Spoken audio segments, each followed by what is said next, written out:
Hola, ¿cómo están? ¿Qué tal? Bienvenidos a Mesa Central Digital. Son las 11:07 de este martes 21 de abril. Un día como hoy, en 2016, murió Prince, rey de la música. Y también en el 2003 murió Nina Simone. Pero además les quería contar que hoy día es el Día Mundial de la Creatividad y la Innovación. Es una jornada impulsada por la ONU que además hoy particularmente para nosotros está siendo muy noticioso. Está en este momento respondiendo preguntas la expresidenta Michelle Bachelet. Tenemos un día bastante más agradable que el de ayer, hacía mucho frío. Ayer hoy partimos la jornada también con temperaturas bajas, pero podemos ver ahí, imagínense Viña del Mar, con el mar brillando además bajo el rayo del sol, y nosotros con la ciudad se ve como bien contaminado. A pesar de que ayer la nubosidad, la humedad en el aire ayudó también a mejorar quizás un poquito la calidad, pero sabemos que después del frío no mejora y hoy día se nota la polución en la región metropolitana. Voy a revisar de inmediato qué tenemos pronosticado para este día martes. Ojalá que no haya tanto frío. Ayer hacía mucho frío y por la tarde, a eso de las 2 de la tarde, estaba muy baja la temperatura. Ahora hay 16 grados en este momento en la región metropolitana, 16,1 y una humedad del 62%. Vamos a llegar a los 22 grados, al menos es lo que dice la dirección meteorológica. Máximas de 25, 24 grados en el norte del país, con cielos absolutamente despejados. Se mantienen esos cielos despejados hasta La Serena y Coquimbo. En Valparaíso también, lo vemos ahí en pantalla, cielos despejados, 18 grados de máxima tienen hoy día. Y Concepción también tiene cielos despejados, pero baja la temperatura. 16 grados la máxima de este día martes, 14 grados para Puerto Montt, ya se comienza a nublar el cielo. Y las Torres del Paine con una máxima de 13 grados, con lluvia, nubosidad y una situación bien distinta a la que tenemos acá en la región metropolitana. Iniciemos hoy con nuestra pantalla dividida. ¿Cuáles son los temas de este día martes? Bueno, ahí tenemos a los protagonistas de esta jornada. Como les decía, ¿no? Vemos ahí a la expresidenta Michelle Bachelet. Vamos a estar al pendiente. Quizás interrumpamos ahí el programa entre medio para escuchar parte de su exposición ante la Asamblea General de la ONU. 3 horas de preguntas. Es como un gran examen de grado. 3 horas de preguntas en donde cualquiera de los estados miembros, que son 193, puede hacer sus consultas a los distintos candidatos. Así que vamos a ver qué ocurre. Se espera que haya un punto de prensa luego de esta exposición por parte de la exmandataria. También es importante lo que está ocurriendo en el Congreso, porque se está tramitando, se está discutiendo el proyecto de escuelas protegidas, iniciativa que lleva ahí, la vemos ahí abajito, la ministra de Educación, María Paz Arzola. Se complicó un poco, porque ayer cuando se podía pedir la palabra, lo hicieron 83 parlamentarios. Eso extendió todo, así que hoy día quedaban por lo menos 74 que hablaran, pero se espera que se vote hoy. Y además, hoy día estuvo acá en Mesa Central esta mañana la ministra de la Mujer y Equidad de Género, la ministra Judith Marín, y abordó varios temas, pero entre eso, parte de lo que ella mencionó tiene mucha relación con las críticas que han sido dirigidas a las ministras de este gabinete. Y por distintas razones. Ayer nuevamente algunos apuntaban como un error pedir prisión preventiva, por ejemplo, en el caso de estos jóvenes que agredieron a la ministra por parte de Trinidad Steiner. Habían críticas a la ministra de Seguridad Pública. Sabemos también que para Mara Cedini la instalación en la vocería no ha sido nada fácil.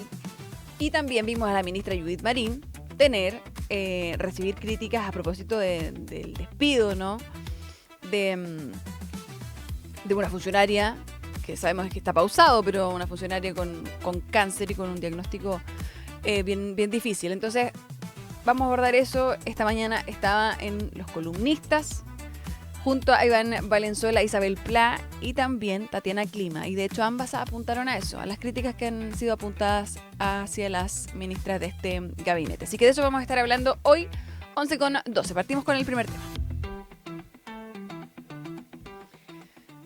Bueno, ¿qué pasa entonces con este proyecto que es muy importante? Sabemos que han sido semanas difíciles, que tuvimos situaciones muy violentas en los colegios y a propósito de eso es que el gobierno sugiere este proyecto. Son 6 indicaciones en donde el debate se mantiene en que hay sectores políticos, sobre todo desde la oposición, que dicen que esto amerita tramitarlo, dividir el proyecto.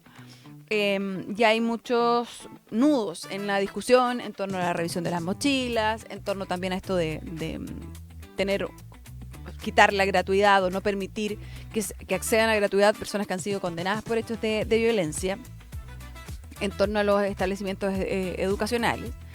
Y como les decía, ayer se extiende este debate porque todos querían intervenir. Se generaron puntos también de discusión bien álgidos. Había una parlamentaria del Partido Nacional Libertario que apuntó al expresidente Boric y los indicó como responsable de la violencia. Dijo que había él invitado a gobernar con el lumpen. Y eso generó un ambiente bien tenso en el Congreso, por lo menos ayer por la noche. Hoy día deberían definirse más cosas. Vamos a ver también cómo avanza. Hay muchas indicaciones que han sugerido también desde la oposición. Vamos a ver también cuánto de eso se recibe por parte del gobierno. Pero lo que han dicho constantemente, lo que ha dicho también la ministra, es que efectivamente hay una apertura a redactar mejor los puntos de este proyecto de ley, porque efectivamente puede quedar abierto y ante esas dudas es donde se complejiza todo esto. Hay que establecer protocolos que queden claros, hay que ser muy específicos.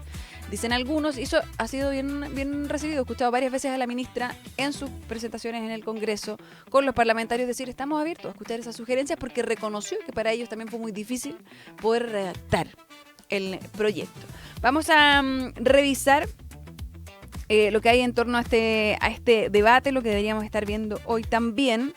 Y vamos a revisar parte de las dos posturas, ¿no? Hay un sector ahí en la UDI que dice, defendemos el proyecto tal como está, nos parece que es muy necesario. Defienden, por ejemplo, esto de sancionar cuando se hacen estas suertes de salidas en los colegios emblemáticos, en donde se interrumpen las clases y se genera una cierta protesta.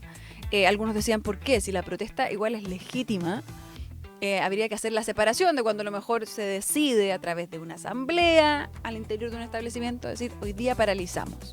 Que había que hacer una separación, que eso tenía que quedar explícito en la ley.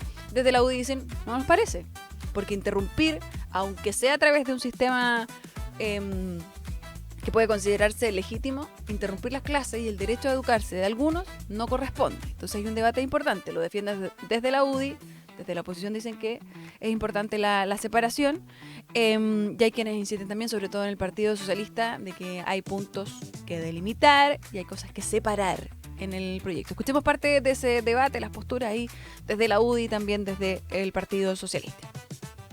La redacción del proyecto es bien claro al establecer que cuando hay una intencionalidad directa en la interrupción de las clases, que es, en otras palabras, interrumpir el derecho a la educación de los alumnos, efectivamente eso se considera una falta grave a la convivencia escolar y permitiría aplicar medidas como las que establece el proyecto de Aula Segura, la ley de Aula Segura.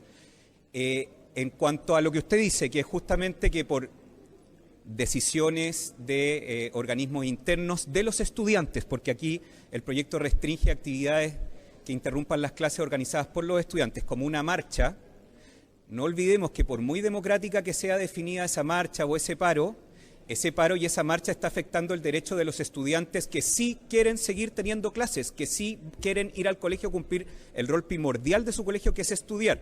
Por lo tanto, frente al choque, por muy democrática que sea la declaración de la marcha, entre paralizar las clases o que el derecho a los que sí quieren estudiar tengan la posibilidad de tener sus clases, este proyecto de ley lo que prioriza, y me parece que está muy bien, es justamente proteger los derechos de las personas que sí quieren estudiar. Es un proyecto que criminaliza la protesta de los estudiantes, la posibilidad de movilizarse, pero además en la posibilidad de implementarse esto como una ley de la República tiene severos problemas. Las causales, por ejemplo, por las cuales hoy día interviene Carabineros son causales que hoy día están contempladas en el Código Penal. Por lo tanto, no hay ninguna innovación en esta normativa que le entregue otras facultades distintas a los Carabineros para poder hacer revisión de bolsos y mochilas. Lo que nos preocupa tremendamente es la implementación de esta ley, porque fíjense que el motivo por el cual se presenta este mensaje presidencial es por el asesinato de una inspectora general en la comuna de Calama. Y curiosamente, el gobierno lo que está haciendo hoy es entregarle la facultad de cumplir labores de seguridad a los mismos inspectores, a los asistentes de la educación, a los profesores. Nadie entiende cómo a miembros de una comunidad educativa se le pueden entregar labores que no están contempladas en su contrato. Por lo tanto, esto va a ser un problema para la implementación. Bueno, va a haber problemas para la implementación, dice ahí el diputado Santana, Juan Santana del Partido Socialista. Y eso es parte también de lo que se ha visto más allá de las trincheras políticas y de los debates. Efectivamente quizás hay más consenso en esos puntos, en que si se puede definir mejor, es conveniente y probablemente haya quienes se abran a seguir avanzando en la tramitación de este proyecto, que para el gobierno es bien importante. Y ayer lo decíamos temprano en Mesa Central, estaban los votos para poder por lo menos aprobar la idea de legislar sin ningún problema. Se hablaba de 90, pero mientras avanzó la mañana fue cambiando el escenario precisamente por esto. Había quienes desde la oposición decían vamos a apoyar el proyecto, por lo menos la idea de legislar sin problema, pero se fueron cayendo esos apoyos precisamente por estos puntos que son difusos y quizás no están dispuestos entonces a ceder o a quedar con la duda. O sea, hay que ver cómo se negocia también el despliegue de la ministra de Educación, que está siendo puesto a prueba sin duda también con este proyecto. Así que estamos al pendiente de lo que vaya ocurriendo en el Congreso. ¿Quién abordó esto? ¿Quién estuvo reporteando lo que ocurrió ayer en el Congreso? Entiendo que también está hoy en el Congreso. Es Paula Valenzuela, de nuestra mesa de editoras. Paula dedicó su Rat Pack de hoy precisamente al proyecto y a la discusión. Vamos a escuchar lo que decía. Y la ministra Arzola fue especialmente taxativa con el tema de la sala y sostuvo: si usted no quiere perder el acceso a la gratuidad, entonces piénselo 2 veces antes de cometer un delito. Esta polémica sanción tiene historia. Sí, tiene historia, porque la UDI la ha impulsado al menos desde 2018. Primero fue una moción parlamentaria y luego se intentó legislar en algunas tramitaciones de presupuesto, aunque sin éxito. La semana pasada, en la discusión en la Comisión de Educación, el diputado Sergio Bobadilla, que es integrante de esta instancia, quiso ir más lejos y propuso otro castigo: quitar beneficios como la Tarjeta Nacional del Estudiante o becas, pero RN lo frenó. Y el gobierno intentó contener ese flanco, transmitió al oficialismo que ya se había concedido un gran punto al gremialismo, entonces ahora no debían forzar más el debate que ya había irritado suficiente a la izquierda. No podían, por supuesto, arriesgarse a quebrar ahora a las derechas en un debate muy crucial para el gobierno. Les pidieron no insistir con esta idea en la sala y la UDI escuchó el mensaje. Sin embargo, la eliminación de gratuidad sigue siendo una línea roja para la llamada oposición amigable.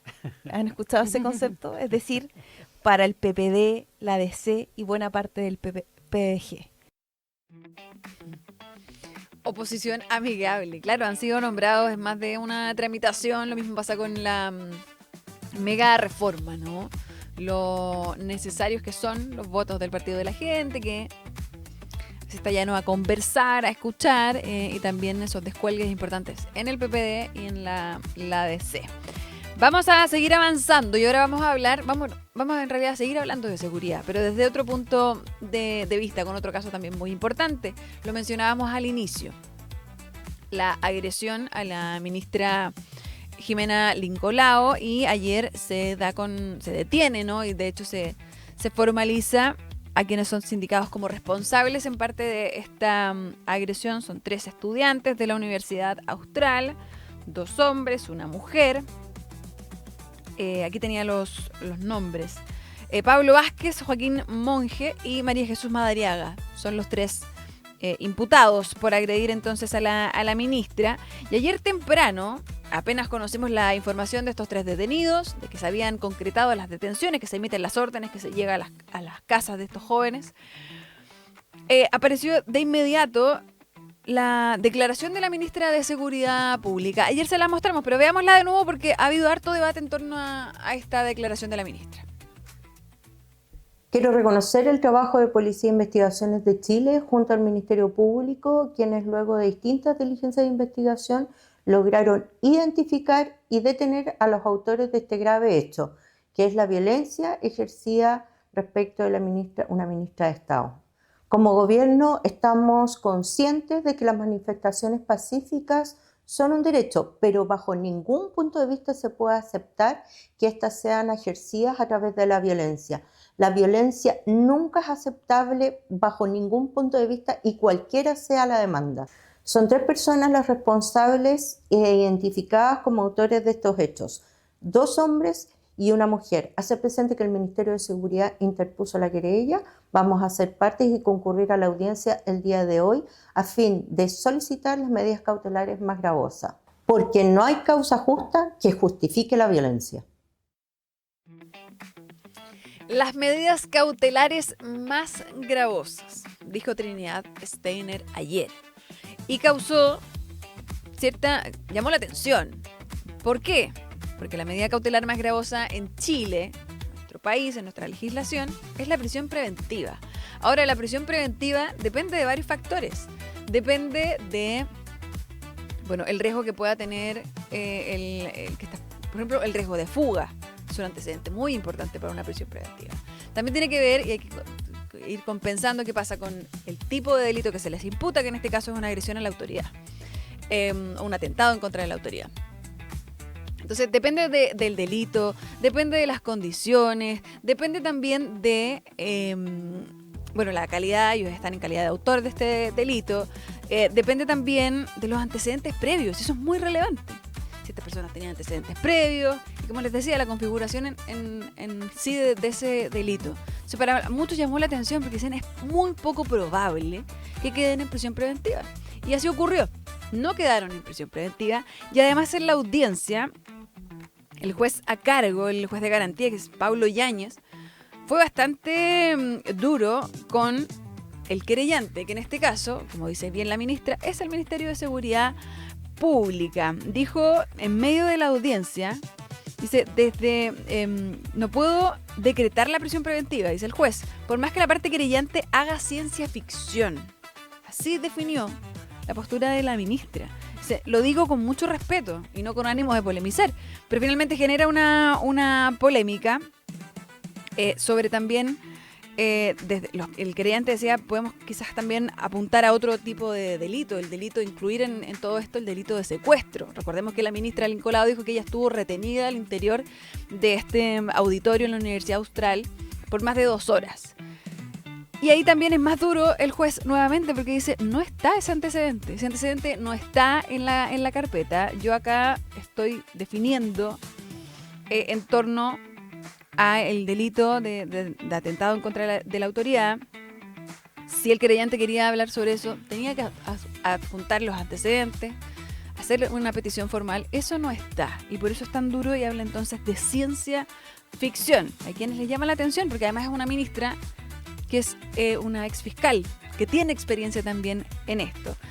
También desde el punto de vista político llegó la crítica porque cayó muy mal que se sindicara o se vinculara a estos estudiantes también con las juventudes comunistas, con los frentes estudiantiles, en donde dijeron que esto les parecía, era más bien un show mediático por parte del gobierno, pero en particular de la ministra de Seguridad Pública. Vamos a revisar de esto lo que decía la fiscal a cargo de este caso. Dijo sí que habían cambiado su apariencia estos jóvenes, que al parecer tenían la intención también de no ser detenidos y probablemente también entendían que se les estaba buscando. Ahora, desde el punto de vista judicial, es una investigación que avanzó rápido, que tuvo resultados rápidos y ya tenemos entonces a 3 detenidos. Pero quizás de nuevo hay un error más bien político o comunicacional en torno a cómo se lleva esta investigación. Escuchemos lo que decía la fiscal. Vamos a evaluar la apelación de la reclusión parcial domiciliaria nocturna que solicitamos. Creemos que se encuentra justificada por parte de la Fiscalía, ya que en atención a los hechos que revisten tal gravedad como atentar contra una ministra de Estado merecen también una medida cautelar de esa naturaleza. ¿Cómo se logra establecer, fiscal, la participación de cada uno de ellos en esta causa? Con las diversas diligencias que realizamos junto a la Policía de Investigaciones, logramos determinar la participación de cada uno de estos individuos en los hechos por los cuales se ha formalizado el día de hoy.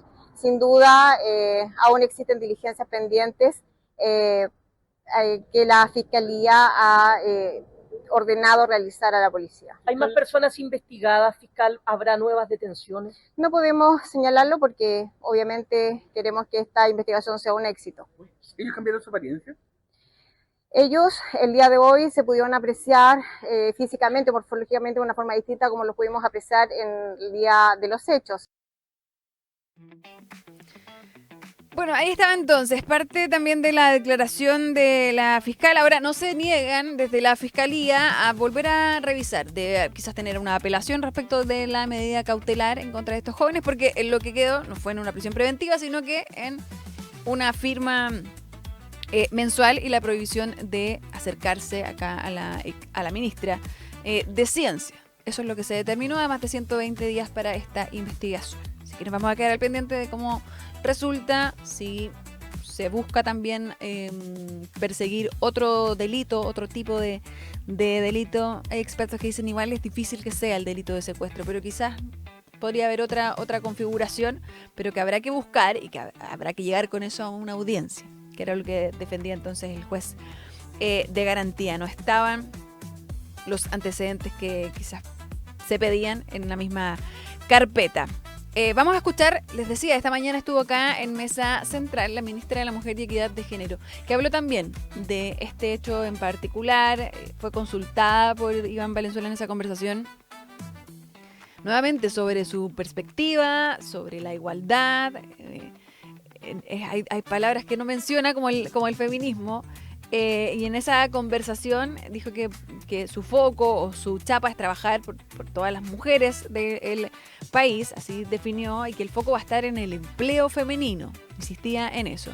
A propósito de esas menciones sobre lo necesario que podría ser la igualdad y de las agresiones también a las ministras, habló en particular de la agresión a la ministra Lincolao. La definió como, o sea, que fue agredida por ser mujer.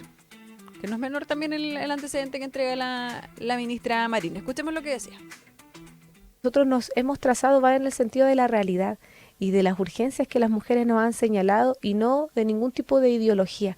Y eso es lo que nosotros hemos trazado y no me parece para nada, me parece al contrario muy realista, creo que tienen mucho sentido los pilares y eso es lo que nosotros vamos a trabajar durante estos años. Si le entiendo bien, soluciones prácticas porque el feminismo es ideología. ¿Eso?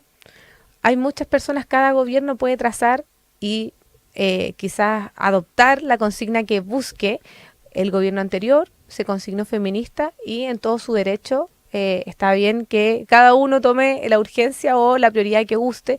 Nosotros hemos señalado que este ministerio va a tener un sello de realismo y no un sesgo ideológico. Por eso, el feminismo sería ese sesgo ideológico. Cada uno puede etiquetarlo como guste.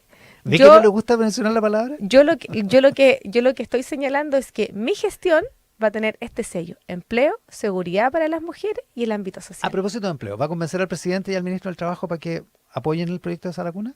Pero si el presidente lo mencionó en tiempo electoral, nunca ha dejado de apoyarlo. Sí, lo que pasa es que ha habido algunos matices después de que lo mencionó en un debate presidencial. O sea, él lo mencionó, es parte del plan de gobierno. Lo que nosotros hemos sostenido es que debe ser rigurosamente técnico, pero también debe tener una sostenibilidad financiera. Bueno, ahí había, aparte de las definiciones de la ministra Marín, vamos a la vuelta de la pausa, vamos a hablar de eso, del debate que se armó acá en Mesa Central durante la mañana en torno a las agresiones, al rol de las ministras en el gabinete y más definiciones porque ha causado harto... ha sido replicado durante esta mañana por los medios, distintos medios, la entrevista de la ministra Marín, así que vamos a estar escuchando más extractos de esa entrevista. Pero antes de eso, saludamos a nuestros auspiciadores, porque tenemos un nuevo auspiciador acá en Mesa Central Digital y los invitamos a sumarse a la evolución híbrida de Hyundai. Hay cosas que no se miden en ahorro. como tu familia y tu tranquilidad. Pero en benzina, Hyundai híbrido te ayuda a ahorrar hasta un 72% en ciudad, porque ahorrar en benzina es avanzar híbrido. Súmate hoy a la evolución híbrida de Hyundai. Con esa invitación, vamos a la pausa, son las 11:31 y ya volvemos con más Mesa Central Digital.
Volvemos a Mesa Central Digital cuando son las 11:35 de este día martes 21.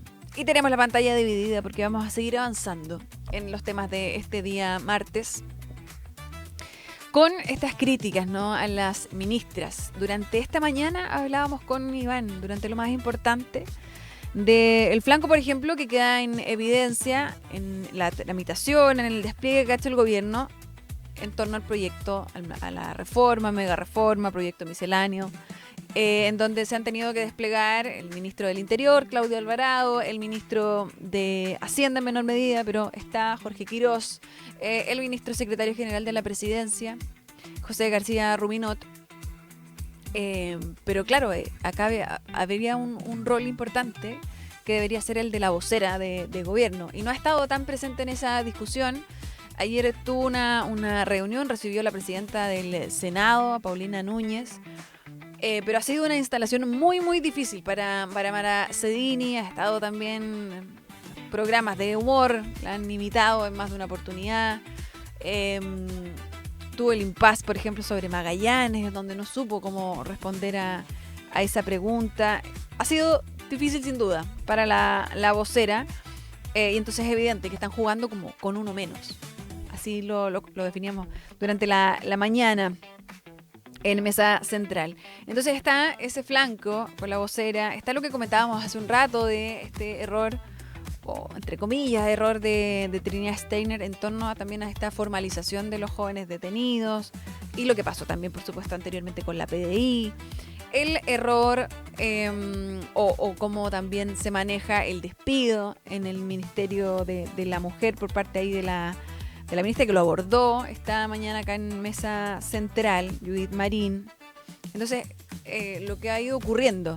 Natalia Ducó durante el fin de semana también esta declaración sobre que la prioridad del Ministerio del Deporte era entregar ropa bonita.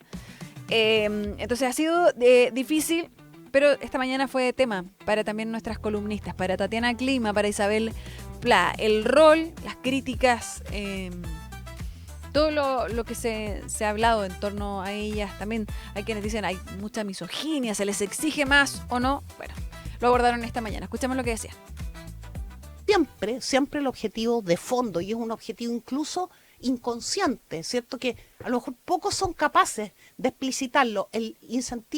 La motivación es callar, es censurar, es cancelar, es, en el fondo, siempre lo he sentido, no te atrevas a hablar y no te atrevas nunca más a aspirar a un espacio de poder, porque eso no es para ti, es para nosotros. Entonces, a mí me gustaría que las mujeres que están en el espacio público, no solo en la política, también las académicas, muchas veces las mujeres que están en el mundo privado, ¿cierto? En el mundo empresarial. Que tienen códigos distintos al mundo público y mucho más y estándares mucho más estrictos. Yo las he conocido en los últimos 6, 7 años y doy fe de la preocupación que tienen en este sentido, pero me gustaría que las mujeres entendieran, ¿cierto? No toda la crítica tiene que ver con el sesgo de género, eso está claro. No vamos a decir que las mujeres no podemos ser criticadas, Obvio. desde luego, pero hay una crítica que es de fondo y persistente, ¿cierto? Que te va a acompañar toda la vida y que si no se pone sobre la mesa va a quedar siempre impune. Creo que de todos los temas que tienen que ver con la condición de la mujer en el mundo entero, este es el que más atrasado está. Y la verdad es que cuesta mucho tiempo que la gente te valore por tu trabajo, porque tienes que cargar varios años, sobre todo cuando eres más chica, con ese estigma de estás ahí porque no porque solamente eres una buena profesional. No hay otra posibilidad, No hay otra tiene que haber algo más. Tiene que haber algo más.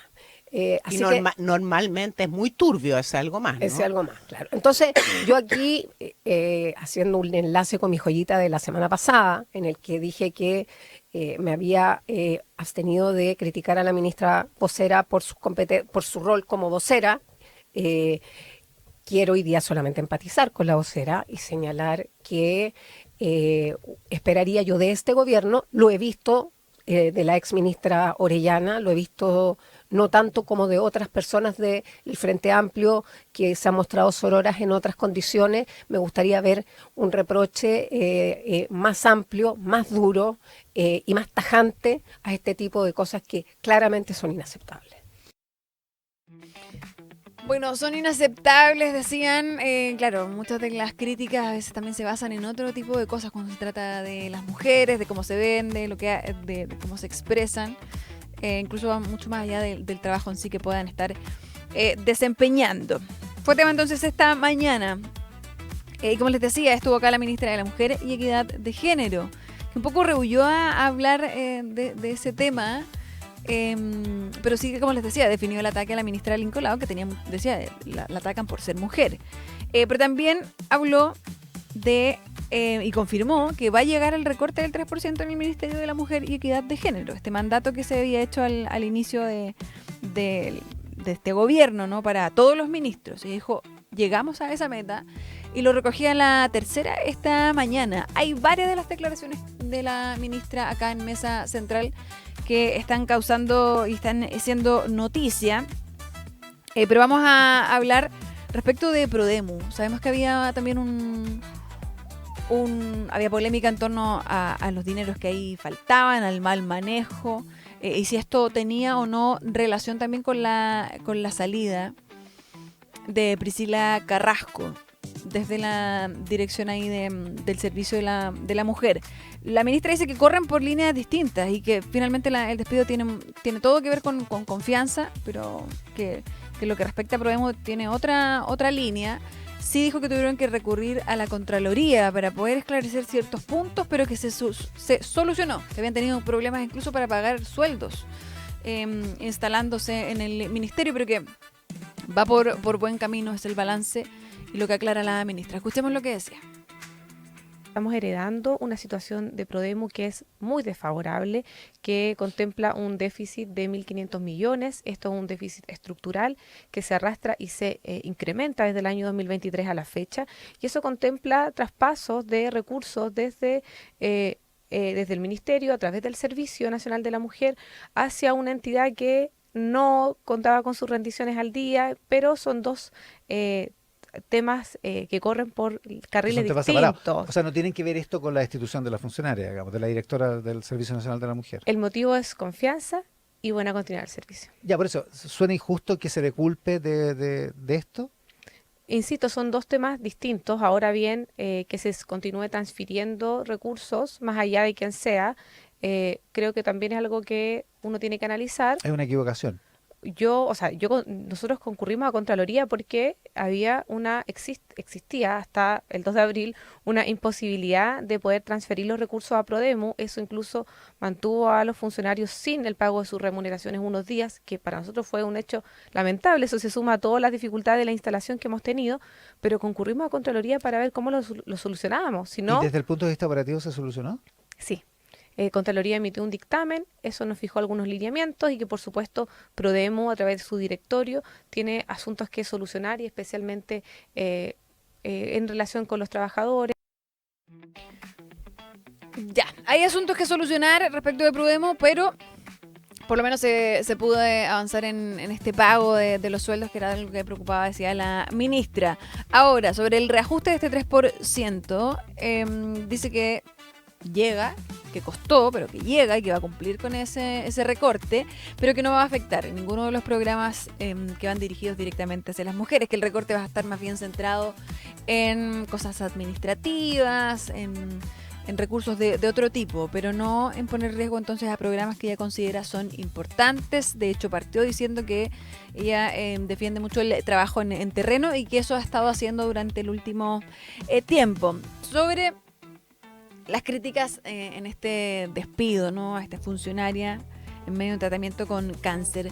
Se le consultó, Iván Valenzuela le preguntó a la ministra si hubiese hecho las cosas de una manera distinta, o si mantiene el actuar del gobierno.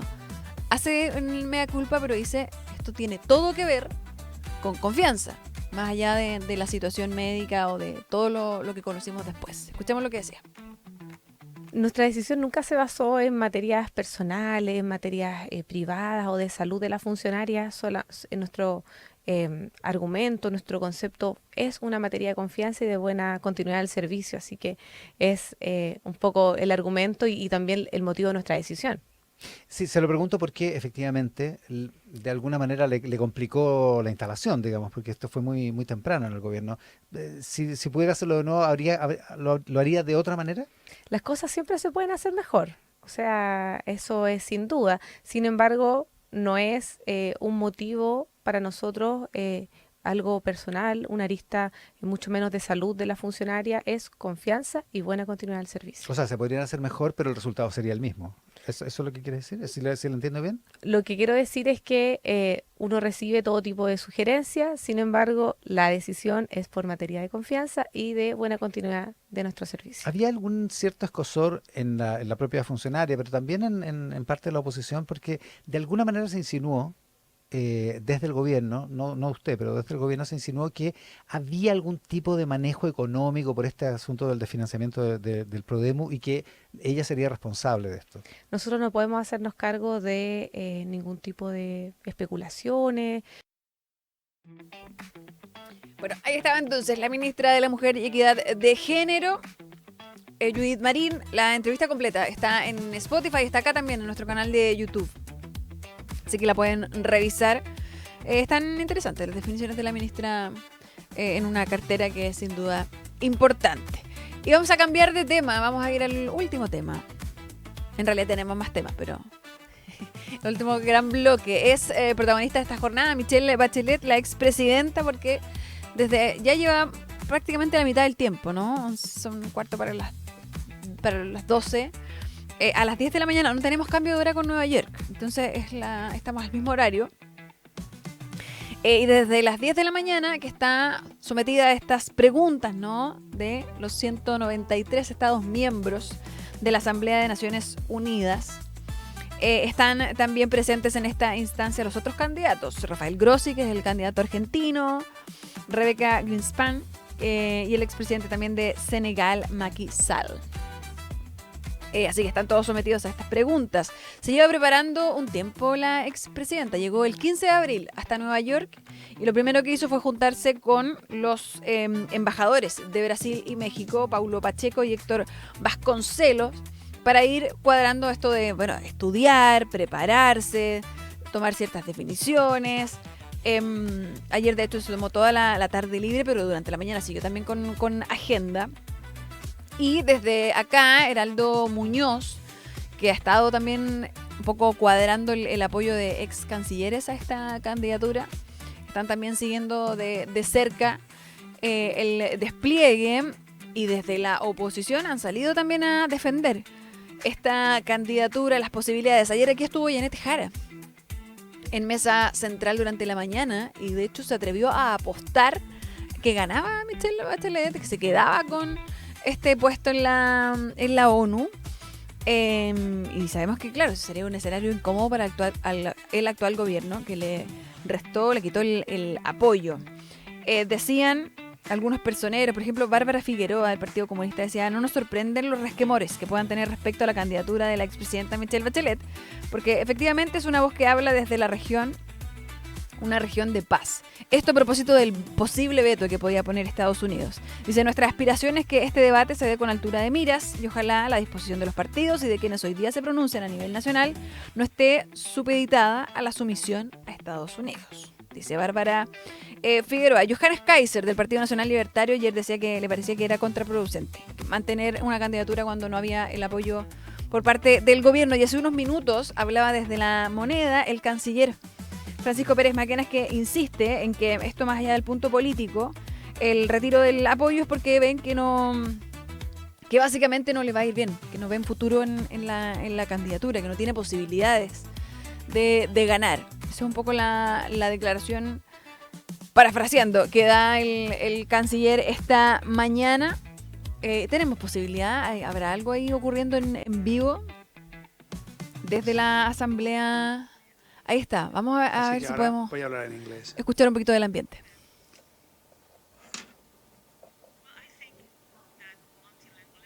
Creo que el multilingüismo es esencial en las Naciones Unidas porque representa lo que es el mundo. Solo tenemos 6 idiomas oficiales, pero tenemos que velar porque al menos esas 6 lenguas oficiales la gente tenga acceso a ellas para tener la posibilidad de hablar, que sientan que pueden representar lo que quieren decir y también ayudarnos a entendernos mutuamente en nuestras culturas, etcétera, etcétera. Yo creo que hay muchas cosas por hacer.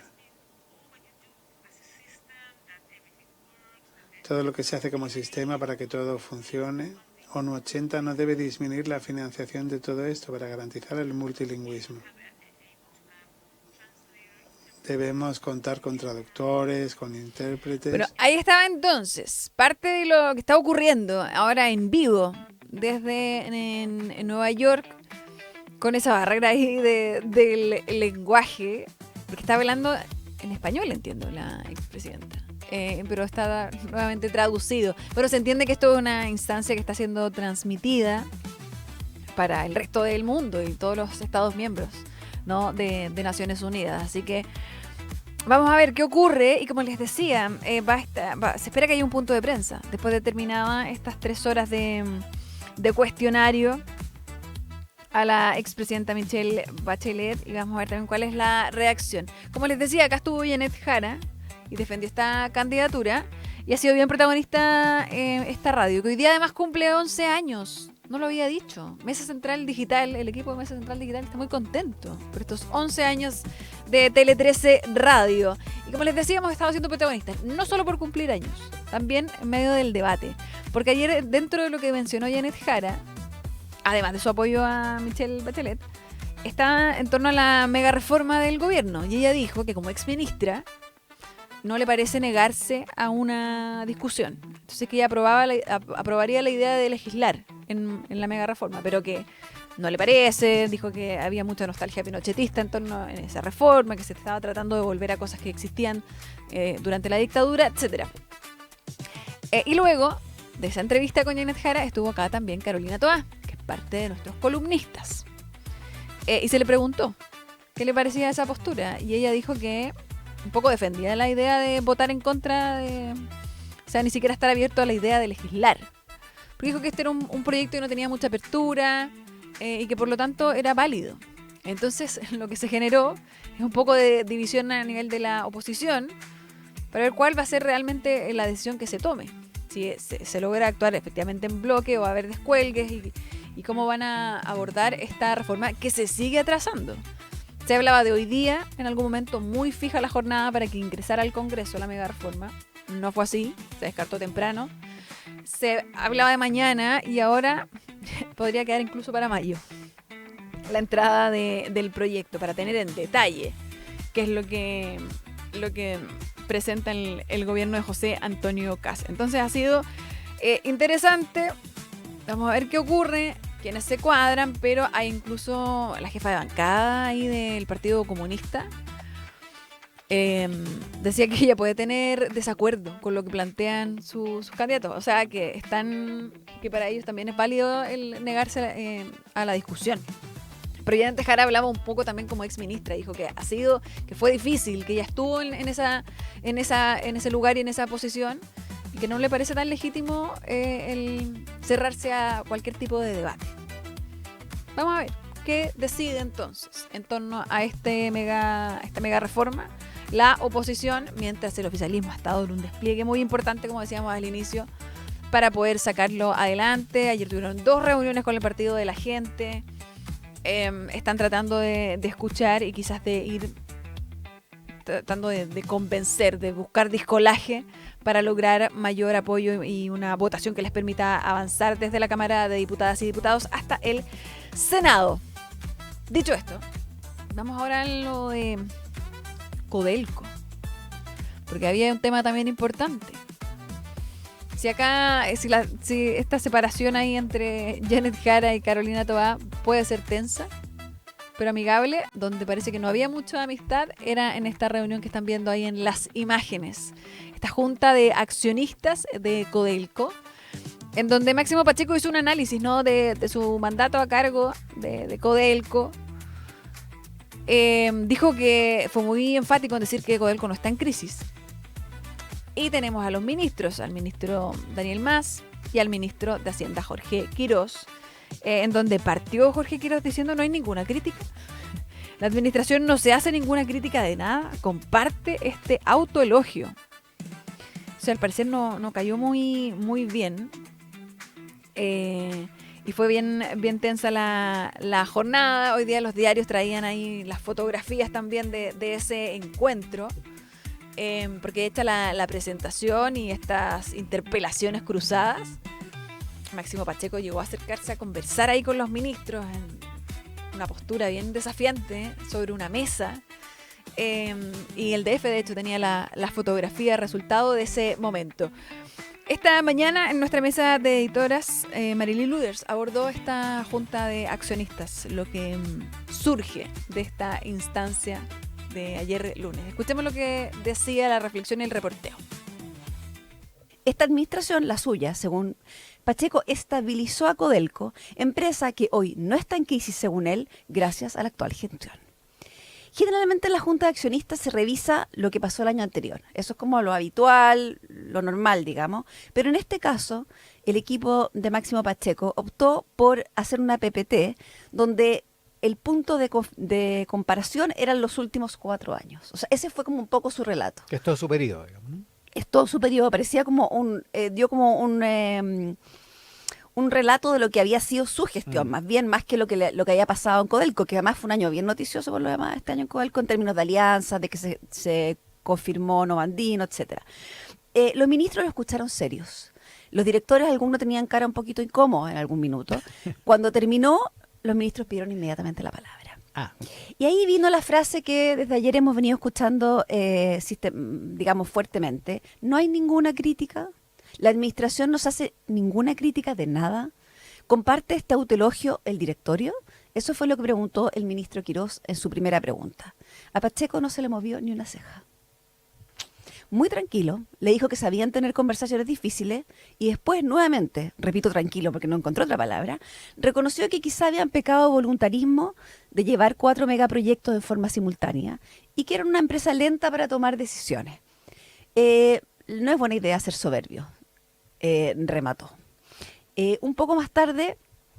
Lo que podría ser visto como una reflexión hacia adentro, pero también hacia afuera. Hacia afuera. Yo creo que él descolocó un poco esta respuesta que fue... Y bueno, y siguieron con algunas preguntas un poco más técnicas.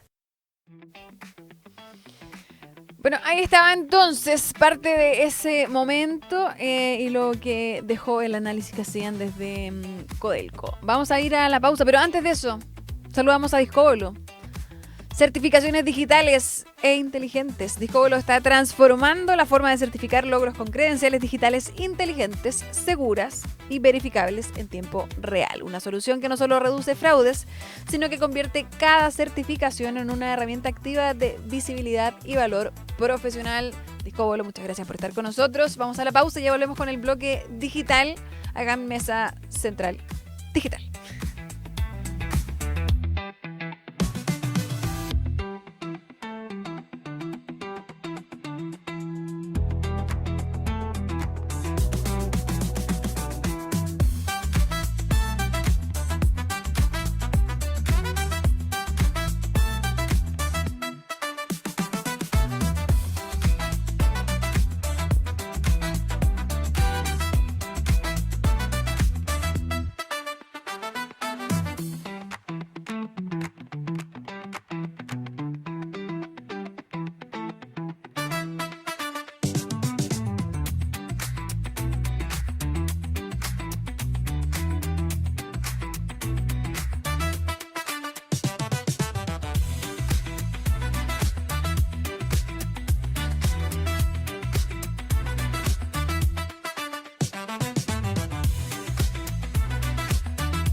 Volvemos a Mesa Central Digital. Son las 12:01 y nos queda la última patita, pero no la menos importante de este programa. El bloque digital. Ya está conmigo aquí Dani Jansson. ¿Qué tal, Daniela? ¿Cómo estás? ¿Cómo estás, Cota? ¿Muy bien y tú? Muy bien.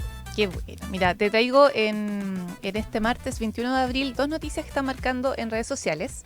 Primero vamos a hablar sobre Tim Cook, esta autoridad en el mundo tecnológico, porque Apple anunció que Tim Cook va a dejar de ser el director ejecutivo, el CEO, en septiembre de este año, momento en que va a ser reemplazado por John Ternus, vicepresidente de ingeniería de hardware del gigante tecnológico. Vaya, vaya. Sí. ¿Qué implicancias puede tener esta retirada, ¿no? De alguien que ha sido también insigne y que tomó la posta del gran gigante Apple? Exacto, mira, quizás para la gente no lo puede como visualizar mucho porque una persona que si bien es conocida, también se le ha criticado su cercanía con Donald Trump y cosas de su ámbito personal, pero Cook fue la persona que recibió la posta, el liderazgo de Apple cuando murió Steve Jobs. Claro. Sí. Que era alguien que sí estaba muy ligado, o sea, como que Exacto. se entendía y se conocía mucho a Steve Jobs. Exacto. Ingresó a la compañía en 1998 y cuando fallece Jobs en 2011, él asume este liderazgo y durante su trayectoria fue el encargado de supervisar, por ejemplo, el Apple Watch, los AirPods, también servicios como iCloud, Apple TV, Apple Pay, Apple Music. Entonces ha tenido varios subproductos de esta misma empresa a su cargo y bajo su liderazgo la compañía pasó a tener una capitalización de unos 350.000 millones de dólares a unos 4 billones. Wow, o sea, siendo mucho, la tercera mayor cotizada del mundo. Oh, no, sí, de que les va increíble, les va increíble. Ahora sí he visto que hay gente que ha criticado harto que en términos, por ejemplo, de avances, los últimos teléfonos de Apple no han tenido un grandes cambios, ¿no? Que como que el diseño se mantiene bastante, que las capacidades, que la cámara, por ejemplo, que la gente siempre discute mucho eso, o que hay peleas con otras compañías en torno a eso, se ha mantenido. Como que no ha habido mucho, como una gran revolución, como si se le vincula a Steve Jobs. Claro, y también por eso los seguidores y también la gente especialista en esta área, medios especializados, también ven con optimismo la llegada de Ternus, porque Tim Cook dijo que Ternus tiene en la mente de un ingeniero, el alma de un innovador y el corazón para liderar con honor, y lo calificó como un visionario. Entonces, esperemos que quizás este nuevo liderazgo que va a partir en septiembre traiga nuevos cambios positivos y no tan caros, porque sabemos que también todos los nuevos celulares de Apple cada vez son más caros. Sí, también. los audífonos también. Los audífonos también. Y se pierden tanto. Exacto. Pero Cook no se va a alejar de la empresa porque a partir de septiembre va a integrar el consejo asesor. Va a quedar ahí. Va a quedar ahí, va a ser parte, pero ya no va a ser el CEO. Se va a de dar Apple. un paso al costado, pero se mantiene. Exacto. Y cuando son las 12:03, vamos a hablar sobre Jorge Drexler, el cantante uruguayo, ganador de 17 Latin Grammys, ganador también de un premio Oscar en 2005 por la mejor canción original con Al otro lado del río. Este artista uruguayo que tiene una relación muy cercana con Chile, ha venido en contadas oportunidades, tiene también colaboraciones con Ana Tijoux, con Mon Laferte, viene a presentar su nuevo disco este sábado y este domingo en el Movistar Arena, sábado 25 y domingo 26, aún quedan entradas, pero atentos porque en TLTC Radio tenemos un concurso que próximamente vamos a lanzar en estas redes sociales para entradas dobles para ver a este intérprete uruguayo. Nos va a presentar Taracá, este disco de 11 canciones, 36 minutos, que fue grabado casi en su mayoría en Montevideo. Sobre este disco también Ramón Ulloa lo entrevistó en Conexión Tele 13 en febrero. La entrevista está disponible en nuestras redes sociales y contó también sobre la mística de escribir este disco, de volver a sus raíces, porque cuando una vez que Jorge Drexler decide dejar la medicina, comienza su carrera musical y luego se traslada hasta Madrid, hasta España. Ahí tiene su familia, tiene todos sus contactos también musicales, entonces él dijo, no, tengo que volver a mis raíces, voy a grabar este disco en mi natal Uruguay. Sí. Oye, mira, nosotros estamos de cumpleaños, pero el regalo es para ustedes, así que los vamos a invitar al concierto de Jorge Sí, sí, va a estar muy bueno, va a estar imperdible. Atentos entonces a nuestras redes, Dani, ahí va a ser. Nuestras redes sociales van a estar, también aquí lo vamos a anunciar aquí en Mesa Central Digital. Siempre es bueno hacer una pausa, siempre es bueno también escuchar a un artista. Y la música en vivo se disfruta de otra manera. Sí, sí. Ahí también estamos viendo imágenes de la entrevista que le dio a Ramón Ulloa, muy buena, muy cercana, muy íntima. Bueno, ya dijimos que nos va a presentar Taracá, que viene después de el último disco, Tinti Tiempo, que también fue muy premiado, muy distinguido también. Cada vez que Jorge Drexler saca un disco, sabemos que va a ser nominado y ganador de un Latin Grammy, sí o sí. Él también en una entrevista que dio con una radio española dijo que él se demora cada vez más tiempo en sacar un disco tras otro porque a él lo invitan mucho a tocar. y él le encanta estar de gira. Y dice que cuando está en carretera no se dedica a escribir porque prefiere disfrutar del viaje. Entonces después cuando ya dice, ya fue mucho, voy a parar y me voy a poner a escribir, y ahí eso fue lo que Que hizo. igual es un cierto lujo, porque estamos en una época en donde a los artistas a veces se les priva de ese proceso creativo por la necesidad de estar sacando constantemente música. Exacto. Entonces como que esos procesos se acortan o no se disfrutan como los disfruta él, así que por eso también, bueno, la calidad y el resultado. Así Como que los tan dejamos invitados a íntimo. seguirnos en nuestra cuenta de Instagram, en nuestra cuenta de X, también en TikTok, porque ya pronto vamos a estar anunciando este concurso, Cota. Maravilloso, así que queda la invitación, son las 12:06. Nos pasamos un poquito hoy, pero queden atentos entonces a nuestras redes. Nos vamos a despedir, Dani, terminamos el Mesa Central Digital de este día martes. Mañana nos vemos aquí mismo, en el mismo horario, a las 11 puntuales, cumpliendo 11 años además. 11 Así que años, sí. vamos a ir a celebrar. Que tengan un excelente día. Recuerden, nuestras redes sociales, nuestro canal de YouTube, aquí donde nos están viendo, está todo disponible. Y en tele13radio.cl, en el FM en el 103.3. Chao, chao.